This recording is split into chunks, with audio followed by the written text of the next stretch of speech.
My name is Daniel Rourke. I'm 41, a high school art teacher in a mid-sized Oregon town called Brookhaven. If you've ever driven through it, you probably didn't even notice. A town like ours fades into the backdrop of fir trees, broken fences, and modest dreams. I thought my life was simple, honest. I had a job I liked, a wife I loved, and a daughter who made the world seem softer just by existing. Her name is Lily. She's 16 now. Smart, observant, the kind of girl who notices when you're pretending to smile. The kind of girl who paints the truth when everyone else colors and lies. My wife, Anna, always said she got that from me. Anna, God, where do I even begin? We'd been married 17 years when everything began to unravel. Not in some explosive, dramatic burst, but like thread being pulled slowly from the hem of your favorite coat. One day, everything's holding you together. The next, it's just fraying. It started small. Anna began staying late at work more often. She manages a gallery downtown, the Glass House. It's a clean, sharp space, white walls, moody lighting, expensive silence. For years, I'd help her set up exhibitions, carry sculptures, paint backdrops. But somewhere along the way, I stopped being invited. She said she needed space to breathe creatively. I didn't argue. I just smiled and asked what time she'd be home. Lily asked first, "Dad, do you think Mom's okay?" I looked up from my sketch pad. She was standing by the window, arms crossed, her reflection ghosted in the glass. "Of course," I said. "Just tired from work, probably." Lily nodded, but didn't look convinced. "She smells different lately," she added. "Like cologne. Not yours." I felt a flicker of something cold inside me, but I laughed it off. She probably hugged someone at the gallery. Lily didn't reply. She just went upstairs and shut her door gently. That night, Anna came home past 11. She said she'd been helping an artist set up for an installation. I made us tea. We sat in silence. She barely touched hers. When I asked what the piece was about, she stared at me like I'd asked in another language. Then she smiled. That cold, polite smile people wear at funerals and job interviews. "It's conceptual," she said. "Hard to explain." And that was that. 2 days later, something strange happened. I came home early from work. Parent-teacher conferences were canceled due to a gas leak. I parked in a driveway and noticed Anna's car was already there. Odd. I walked in quietly, expecting to find her on a call or maybe resting. Instead, I heard laughter. Not hers, a man's. Low, confident, too comfortable. It was coming from the kitchen. I stepped into the hallway just as the laughter stopped. Muffled voices followed. Then silence. I walked in. Anna stood alone by the sink, holding a wine glass. "Hey," I said, forcing a casual tone. "Didn't expect you home." She turned slowly. I wasn't feeling well. I glanced at the empty wine bottle on the counter. 2 glasses. "Who were you talking to?" She didn't blink. "A delivery guy. He dropped something." I nodded. "Funny. I could have sworn I heard someone laughing." She smiled. That same funeral smile. Maybe it was the radio, but the radio wasn't on. That night, she locked the bedroom door for the first time in 17 years. Said she had a headache. Said she needed sleep. I lay on the couch, staring at the ceiling, wondering why the truth always whispers before it screams. The next morning, I decided to drop by the gallery. Unannounced. It was early, just past 9 a.m. Anna's car wasn't out front, but the door was open. I stepped inside. The place was quiet, too quiet. A faint echo of jazz played from the speakers. I walked past the main exhibit space and into her office. And that's when I saw it. A sketch. Charcoal. Raw, expressive. It was a portrait of a man. Messy stubble. Hooded eyes. Bare chest. I knew it wasn't me. And I knew Anna had drawn it. Her signature curled at the bottom in faint graphite. But it wasn't just the sketch. It was the note taped to the back. 4J. Because some truths should never be framed. My chest went tight. I didn't take it. I didn't say a word. I just walked out back into the clean, sharp morning air and sat in my car. Was I being paranoid? Was I missing something obvious? Or had I just stumbled across the first thread of a secret life? That evening, Anna was sweet. Too sweet. She made dinner, touched my hand, kissed my cheek, told Lily she was beautiful and brave and strong, like she knew she was preparing for an exit. I smiled at her, laughed when she laughed, studied her eyes like I was trying to read through stained glass.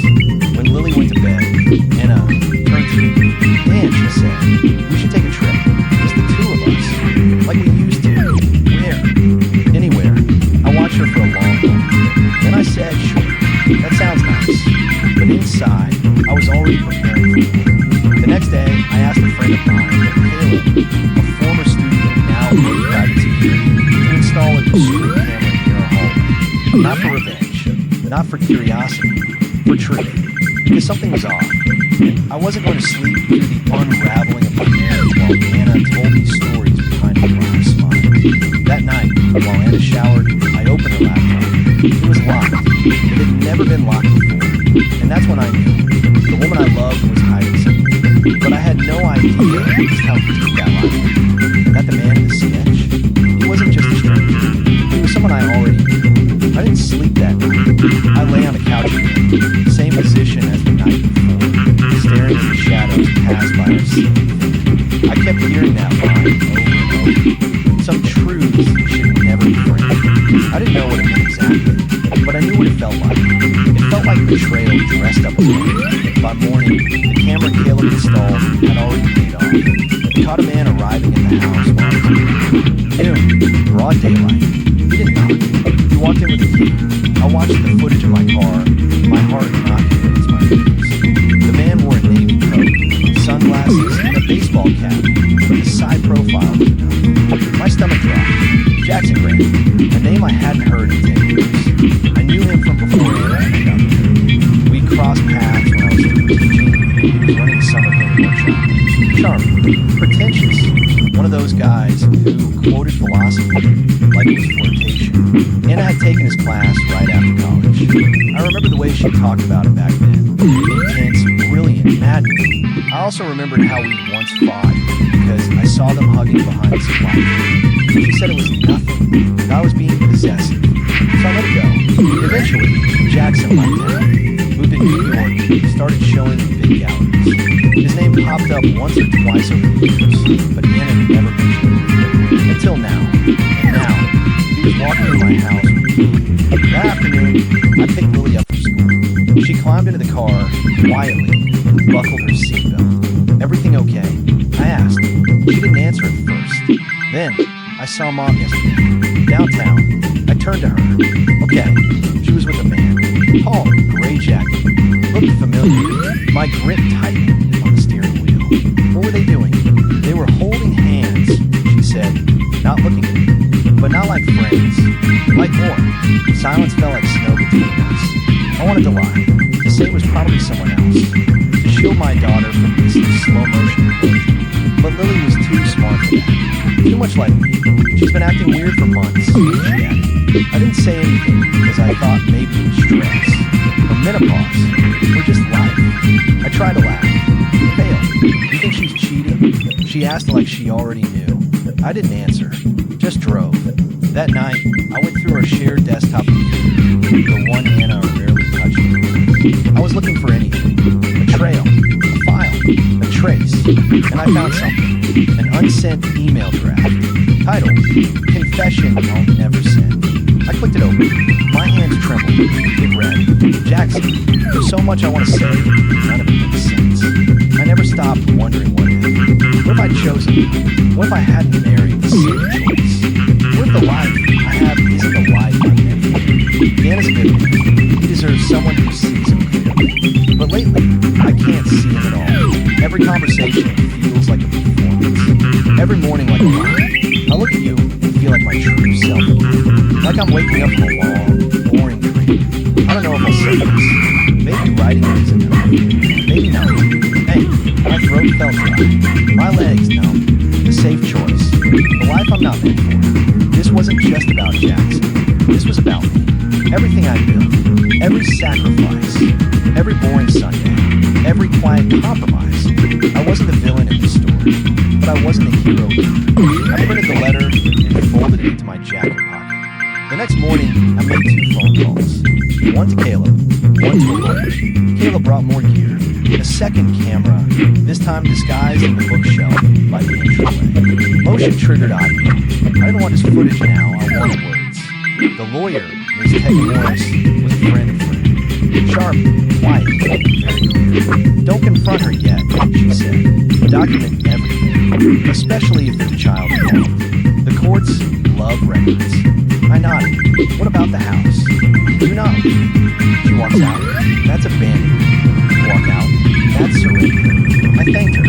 I didn't sleep that night either. Anna was still distant, still polite, still pretending. But her phone buzzed more often now. And one night, at 3:14 a.m., I watched her rise from bed and sleep in the hall. I pretended to sleep as she whispered on the phone, her voice low, almost trembling. Yes, he suspects something. No, he hasn't said anything yet. Jackson, I don't know what to do. I clenched my teeth so hard I felt a pop in my jaw. When she hung up and crept back into bed, I rolled away from her, my face burning. Jackson, he was back, in more ways than one. And Anna wasn't just cheating. She was conflicted, which made it worse. Friday night, the gallery held a new exhibition. Anna invited me. I accepted. She looked surprised. You haven't come to one in years. Well, I said, maybe I should. The gallery was packed. Wine, white lights, people pretending to understand. And in the middle of it all, Jackson grinned. He stood by one of his pieces. Abstract, dark stormlight. He looked older, smugger, like a man who believed he was good. When he saw me, his expression froze for just a second. Then he smiled. Daniel, he said, it's been too long. I shook his hand. Firm, unflinching. Likewise, Anna stood nearby, suddenly speechless. Her cheeks flushed. Do you know each other? She asked, like she hadn't written the damn letter. Oh yes, Jackson said, eyes on me. Daniel was always the sleeping one. I forced a grin, and you were always interested. He laughed. Anna forced a laugh too. It felt like knives in my ears. I should check on Lily, I said, excusing myself. Anna looked confused. She's at her friend's. I know. I just said that so I could leave. I turned and walked out into the cool night air, my breath sharp. The game was changing. The players weren't hiding anymore. And I had a plan. The next day, Lily found me in the garage. She held up a small envelope. Mom dropped this, she said. Thought you should see. Inside was a photo. A black and white photo. Anna, Jackson, together on a beach. Her head on his shoulder. Smiling like I hadn't seen her smiling. But what caught my eye wasn't just the image. It was the date scribbled on the back. 16 years ago, a year before Lily was born. I stared at it for a long time. Lily cleared her throat. Dad, what? She hesitated, then asked a question I hadn't let myself think. Are you sure I'm yours? I dropped the photo. The garage felt suddenly smaller, colder, and I couldn't breathe. I don't remember walking back into the house. I don't remember what I said to her. Maybe I didn't say anything at all. I just remember the photo. 16 years ago. Anna, glowing. Jackson, grinning. And a scrawled date on the back like that. I couldn't think. I couldn't breathe. Lily's question had shattered whatever mental scaffolding I had built to keep myself up. Are you sure I'm yours? No, I wasn't. And the truth is, I hadn't been for a while. Not completely. Not since I saw the way Anna looked at Jackson across that gallery. Like she'd never left. Like I've been a placeholder all these years. That night, I didn't sleep. Again, while Anna snored lightly beside me, I stared at the ceiling and thought about the first time I saw Lily in the hospital. Red, screaming, hurting. I thought about every scrape, every parent-teacher conference, every paper she brought home and hung on the fridge. It didn't matter what the DNA said. I was her father. But still, the doubt had taken me. Doubt, once planted, is like mold. Quiet, slow, unforgiving. I sent the sample off on Tuesday. I didn't tell Lily or Anna. I just did it. Hair for Lily's brush, mine for my razor, overnight shipping, code instead of names. And then the waiting began. Meanwhile, I kept playing the part. The devoted husband, the unknowing father, the steady background character in the life Anna was clearly writing down. Until everything shifted. It started with a phone call. Mr. Rourke, this is Rachel Green, Lily's counselor at Brookhaven High. I froze. Is everything okay? Lily asked to speak privately today. She said, her voice was gentle. She's struggling. A lot. I closed my eyes. She mentioned some things, she went on. That she feels like something's wrong at home. That she's caught in the middle of secrets and silence. She's right, I whispered. Miss Green paused. She also said something about hearing your wife crying through the walls at night. That stopped me cold. Anna? Crying? She said it sounds like grief.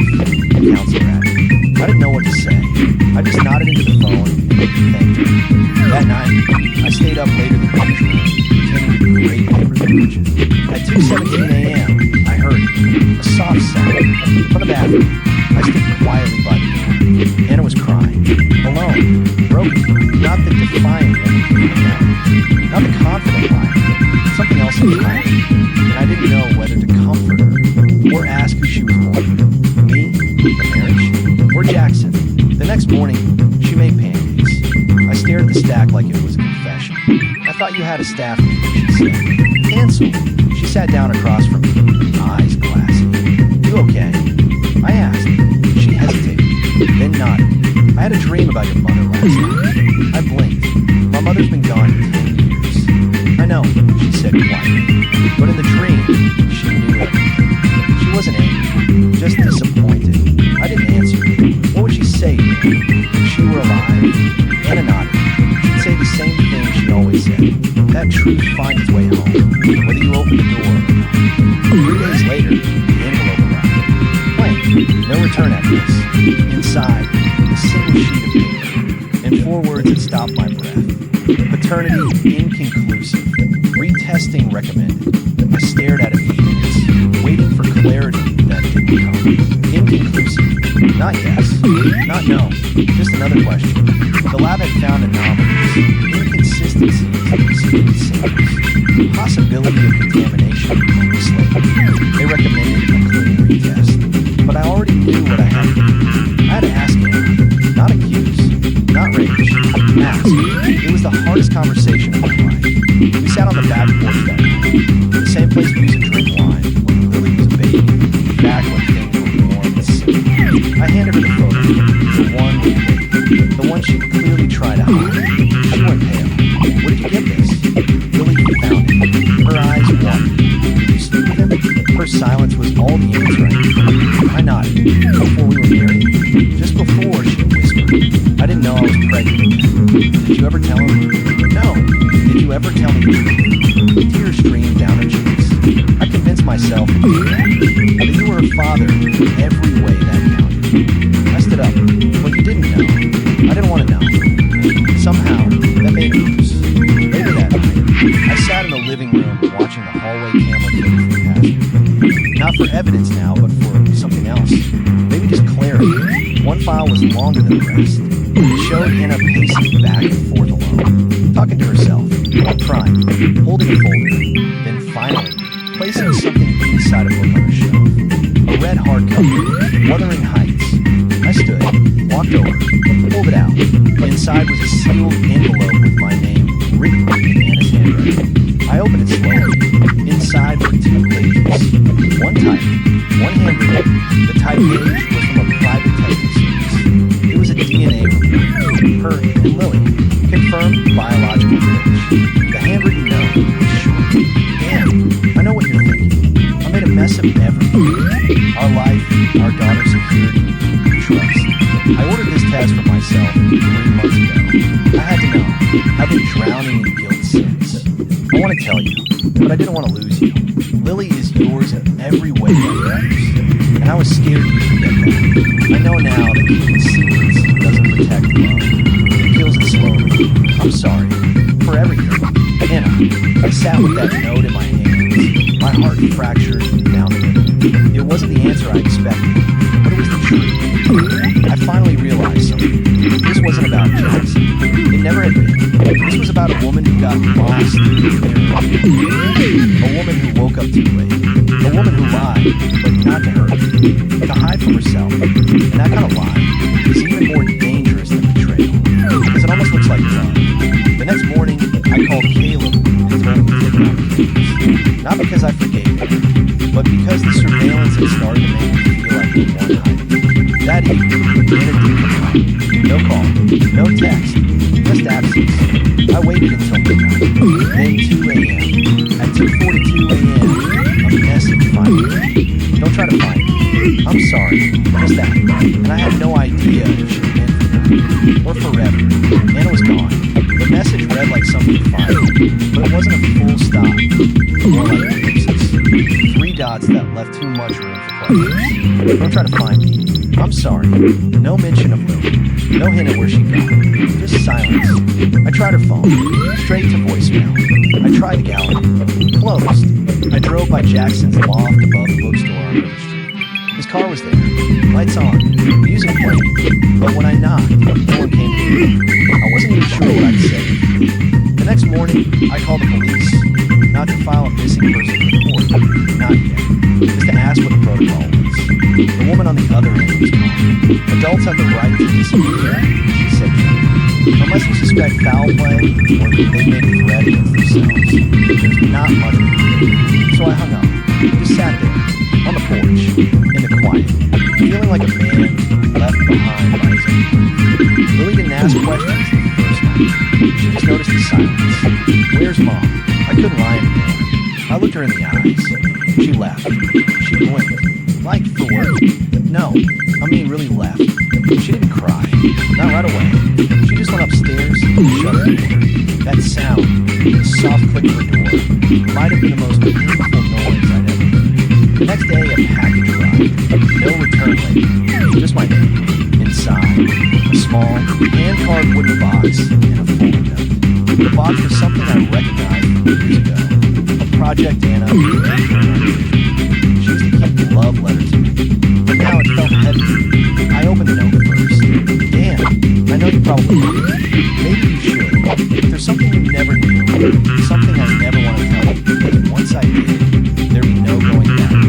I would just leave because of Jackson. I left because I couldn't live with what I'd done and what I'd kept from you. Everything is in the box. Please read it all. I'm sorry for not being what you thought I was. Anna, I opened the box slowly. Inside, an old Polaroid photo of a birth certificate, and a letter dated 17 years ago. It was addressed to someone I'd never heard of, Elise Donahue. The surname hit me like a punch. Donahue, Anna's maiden name. Elise was Anna's sister. I hadn't heard her name in years. She died before I met Anna. A car crash, according to what I was told. I read the letter. Elise, I'm sorry. I had no right to keep him, but you weren't ready. You said it yourself. That baby would ruin everything. So I lied. I told everyone he was mine. I'd had a baby young and gave him up for adoption. But I didn't. I kept him. Raised him as my own for 2 years until the agency came looking. They took him. I didn't fight him. I thought it was better that way. I told Dan it was just a mistake from before we met. That it didn't mean anything. But it meant everything. I saw him again last year. He's a grown man now. His name is Elijah. He looks so much like you and scared me. I know you're gone, but I had to tell someone. And Dan, he deserves to know what kind of woman you are. Anna, I sat there with a letter in my hands, staring at the photo. A boy, no, a toddler, blue eyes, brown hair, and suddenly, a memory hit me like a freight train. The charity auction Anna had dragged me 2 years ago. A guest speaker, a young man in his 20s talking about foster care reform. His name was Elijah Mathis, and I'd been quiet the whole night. When he walked on stage, she gripped my hand so hard it turned me. I thought she was just me. Now I knew the truth. Elijah wasn't just some stranger. He was family, blood, maybe hers, maybe not just hers. Because when she said in the letter, I told Dan it was just a mistake before we did. But we met the year after Elise's death. The timing didn't line up. Unless Anna hadn't just taken Elise's child. Unless she'd taken her own child and told me a different story to cover the show. My stomach turned. How many layers of lies? How many stories had I been a part of? I didn't tell Lily. Not yet. Instead, I made a decision. I went to the library, found an archive of that auction, looked up Elijah's foundation. He worked out of Portland, less than 2 hours away. That weekend, I drove there. I didn't call. I didn't schedule a meeting. I just walked into the office and asked for him. A woman at the front desk smiled. Sure, I'll see if he's available. May I ask him? Daniel Rourke. She blinked. He's spoken about you. Then stopped me. She led me back to a glass-walled office. And there he was. Elijah, the boy from the photo, the man from the stage. He looked up and froze. Mr. Rourke? I nodded. Can we talk? He stood slowly. You're Anna's husband. Was. He gestured for me to sit. I got a package, I said. From Anna. heart jumped. What did it say? She told me the truth, it said quietly. Or at least some of it. That Elise was my birth mother. That she was my aunt. That she raised me for 3 years before giving me up. I exhaled. She said she loved me, he added, but that she made too many mistakes to come back. She did love me, I said, in her own broken, desperate way. We sat there in silence for a while. Then he asked, did she tell you the rest? What rest? He opened a drawer and handed me an envelope. Inside was a second letter, this one addressed to me. In it, Anna explained everything.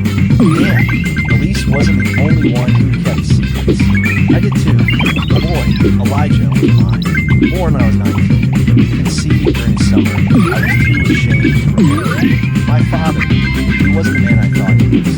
And when Elise found out, she begged me to get away. She promised she'd help me raise the baby. But when she died, everything fell apart. I panicked. I gave him up. Told everyone it was a mistake. But I never stopped wondering what kind of man he became. When I saw him again last year, I knew I couldn't keep him. But I also knew I couldn't tell you. You had enough secrets weighing me down. I'm sorry, Dan, for everything. Please tell Lily I love her, even if she never forgives me. Anna, I folded a letter with shaking hands. Elijah sat still, his expression unreal. I don't know what to say. I murmured. You don't have to say anything, he said. I just thought you should know. You should try to make it right. And I nodded slowly. I didn't forgive her. Not yet. But something inside me shifted. Maybe redemption wasn't good. Maybe it was messy, complicated, covered in old dust and old wounds. But maybe it still counted. That night, I returned home. Lily was waiting on the porch. Where did you go? I had to meet someone. She studied me for a moment. You look different. I feel different, I said. Then she handed me something. A letter. It was in Mom's drawer, she said. Unopened. I looked at the envelope. It was addressed to Jackson, and the return address wasn't from here. It was from a rehab facility in California. I stared at the date. Just 3 days ago, Anna wasn't gone. She was trying to come back. I stared at the letter in my hands. The rehab facility logo stamped clearly important. Anna had disappeared. She had run off with Jackson. She checked herself into treatment. That realization hit me harder than anything else. She hadn't left us for someone. She had left us for herself. It should have made me feel better. But it didn't. It only raised more questions. Why didn't she tell me? Why keep keeping it a secret? Lily sat across from me. Her knees pulled in her chest. She looked small. Hollow. She left without saying goodbye. She said quietly. She thought she was protecting us. She thought wrong. I didn't argue, because she was right. Lily had grown up fast over the last few weeks. The light in her eyes had dimmed. She wasn't just hurting. She was questioning everything. And I couldn't protect her from the truth. I met someone yesterday. I told her. Someone connected to your mother. Jackson, she asked. No, Elijah. She blinked. Who's that? Your cousin, I said. And maybe your half-brother. I explained everything about Elise, about the baby Anna had raised and given away, about the letters, the box, the phone. By the end of it, Lily was stunned, like the floor had dropped from under her. She lied to everyone, she whispered, even to herself. Yeah, Lily turned to me. Oh, it hurts. What? I mean, your mom, Elise, that whole family. It's just secrets and silence. Like no one ever tells the truth until it's too late. I didn't know how to respond. I just reached for her hand, and for the first time in weeks, she didn't pull away. The next morning, I called the rehab center. The woman on the phone was warm but firm. Anna checked it under her maiden name. She confirmed. Elise Donahue. Yes, she's here. Can I speak with her? She's in a 7-day, no-contact phase. After that, you can request a visit. I thanked her and hung up. So she used her sister's name. Was that guilt? Or some symbolic shedding of who she'd become? Whatever it is, it felt like a turning point. For years, Anna had framed her life in galleries, neat, curated, polished. But now, the frame had cracked, and beneath it, she was trying to find whatever truth she needed. I couldn't stop thinking about that. I couldn't stop thinking about it. Despite it all, Despite Jackson, despite Elijah, despite every half-truth and silence, I still loved her. That night, I pulled out the box again and read her final letter, the one she'd sent Elijah. The one she hadn't meant for me to see. I used to believe redemption was something you earn, a reward for making a good choice. I think it's more like breathing again after you almost drown. You don't earn it. You just fight for it, even when it hurts. 7 days passed. I drove down to the coast alone. The rehab facility sat on a bluff, surrounded by pines and salt. It looked more like a retreat than a clinic. Clean lines, quiet grounds, the kind of place where people go to I checked in at the front desk.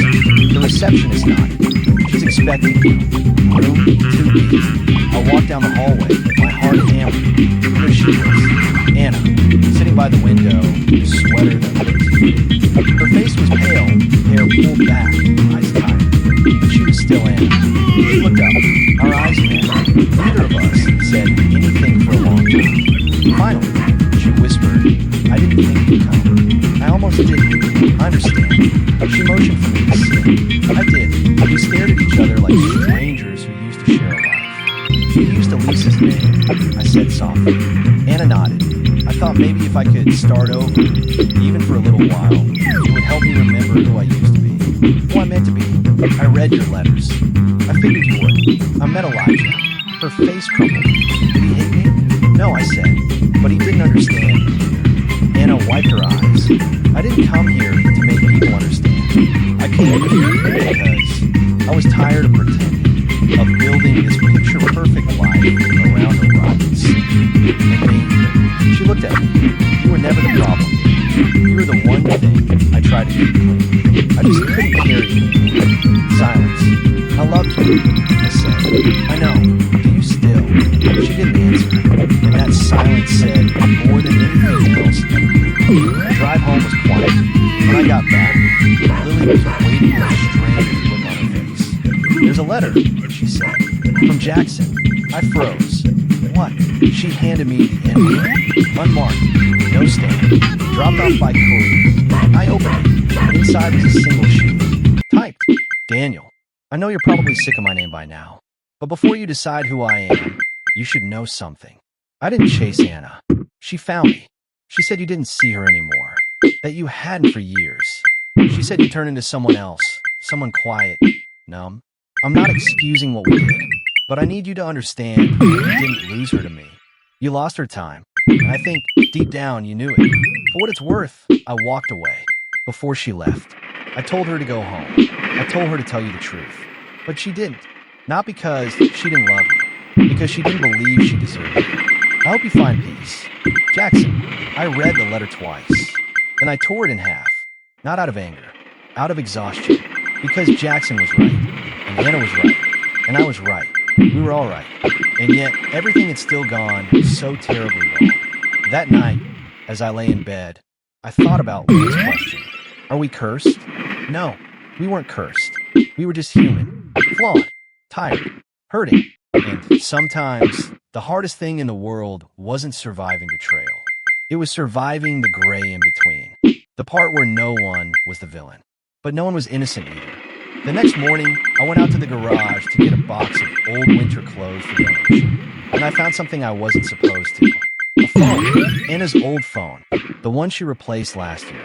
It was tucked into a drawer beneath some blankets. I charged it. Turned it on. One message was still on the screen. An audio file. From 6 months ago. Labeled. If I don't make it. I hit play. Anna's voice filled the room. "Dan, if you're hearing this, it means I couldn't do it. I couldn't face you. I couldn't face Lily. I made so many mistakes. I don't even know where they started anymore. But there's one thing I never told you. One thing you still don't know. The man I told you was my father. The one I said was Elisa's abuser. He wasn't just hers. He was mine too. And I'm afraid the lies I've told are buried deeper than even I realize. If anything happens to me, I need you to look in the red box under the attic floorboards. Here's a journal, and it changes everything. I'm sorry. The audio cut off. My hand shook. I raced to the attic, pulled up the floorboard with the insulation near the back. And there it was, a red metal box. I opened it slowly. Inside was a journal. Anna's handwriting. Faded, on TV. The first line, the man who raised me wasn't my father. He was Elise's. My mother never told me the truth. But I know now, I was the secret child of the secret affair. And that makes everything worse. I sat there on the attic floor, cold seeping into my bones, heart thudding in my ears. Because what I was reading wasn't just a confession. It was the key to a legacy of silence that went back further than I ever imagined. I sat on the attic floor, and a journal open on my lap, the air heavy with dust and bruises. Her handwriting was uneven, shaky in places. I could almost see the tremble in her hands as she wrote. I used to think the past couldn't hurt me, that if I kept it locked up tight enough, no one would believe the cuts and seven. But I see now that silence becomes inherent. The same way I color her last note. Each page of the journal peeled back with a layer of woman I thought I knew. And I hadn't just been carrying it. She'd been carrying an entire family's history of secrets, shame, and survival. Her mother had an affair with Elise's father. The man Anna believed was her father, but never told the truth. Neither was Elise. They were raised as sisters. One love, one burden. And when Elise found out late in life that Anna was the product of that betrayal, she spiraled. That car crash that took Elise's life.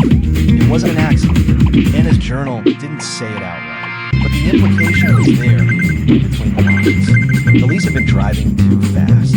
No skid marks, no brakes. Guilt kills, even when it doesn't look like murder. Anna carried that death on her shoulders for years. It infected her decisions, her self-worth, her marriage. She married me not because she believed in forever, but because I felt safe, stable, and quiet. The opposite of chaos. She needed structure. I gave her that, but she never gave me the full truth. Not until now.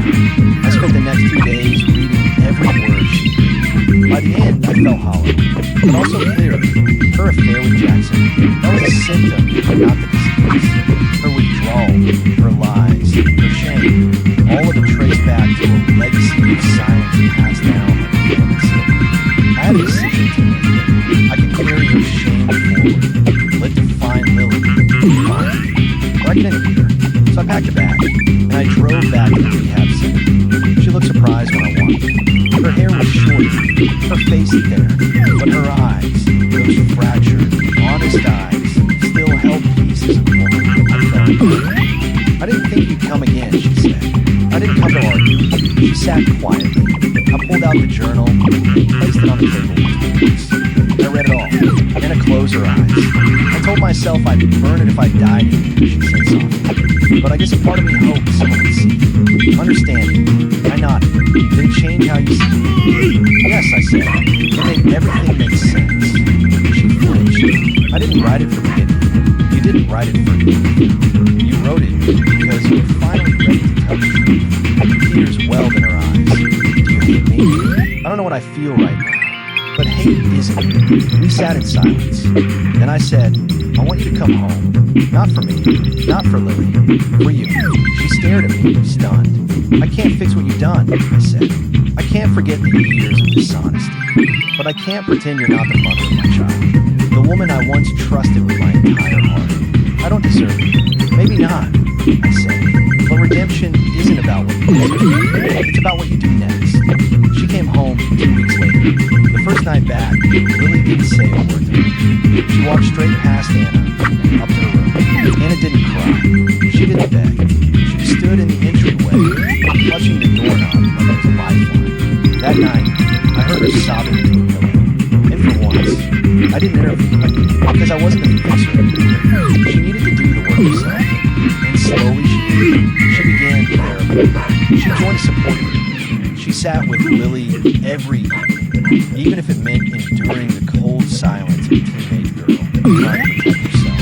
Until one night, Lily asked, do you still love Dad? And I looked at her, eyes red and glassy. Yes, more than I ever let myself admit. Why did you hurt him then? Because I didn't believe I was worth the good things in my life. So I broke them before they could break me.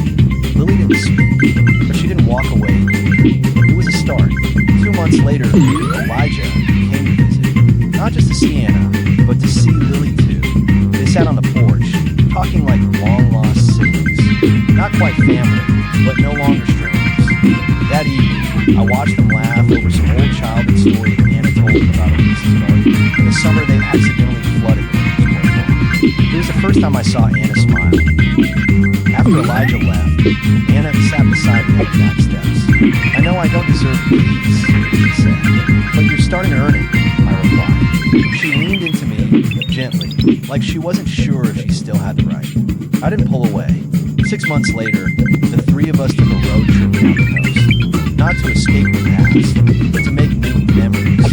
At a diner in Newport, Lily asked to take pictures. For once, she said, we're not just surviving, we're trying. And that was enough. Later, I printed the photo and framed it, but not perfectly. I left a chip in the corner of the plate. A tiny flaw, a reminder that love, real love, isn't flawless. It's not curated like a reality show. It's honest, messy, warm, and beneath the cracks. Sometimes, if you're lucky, you'll find a truth.